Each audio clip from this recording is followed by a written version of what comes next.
ದೇವರ ಪರಿಶುದ್ಧ ನಾಮಕ್ಕೆ ಸ್ತೋತ್ರವಾಗಲಿ. ದಿನದ ದೇವರ ವಾಕ್ಯ ಪೌಲನು ತೀತನಿಗೆ ಬರೆದ ಪತ್ರಿಕೆ 2ನೇ ಅಧ್ಯಾಯ 12ನೇ ವಚನ.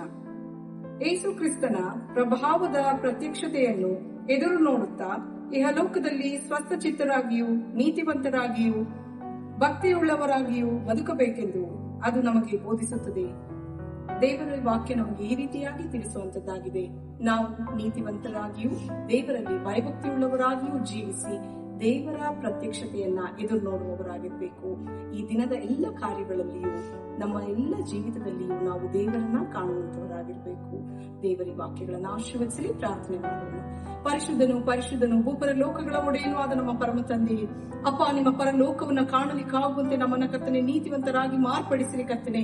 ಯಾವ ಕೆಟ್ಟದಕ್ಕೂ ಕರ್ತನೆ ನಾವು ಬಿದ್ದು ಹೋಗದೆ ಕರ್ತನೆ ಯೇಸು ಕ್ರಿಸ್ತನ ಪ್ರತ್ಯಕ್ಷತೆಯಲ್ಲಿ ಕಾಣಿಸಲ್ಪಡಲಿಕ್ಕಾಗುವಂತೆ ಕೃಪೆ ಮಾಡಿ ನಡೆಸಿರೆಂದು ಯೇಸುವಿನ ನಾಮದಲ್ಲಿ ಪ್ರಾರ್ಥಿಸಿ ಬೇಡಿ ಹೊಂದಿಕೊಂಡಿದ್ದೇನೆ ನನ್ನ ಜೀವವುಳ್ಳ ತಂದೆಯೇ.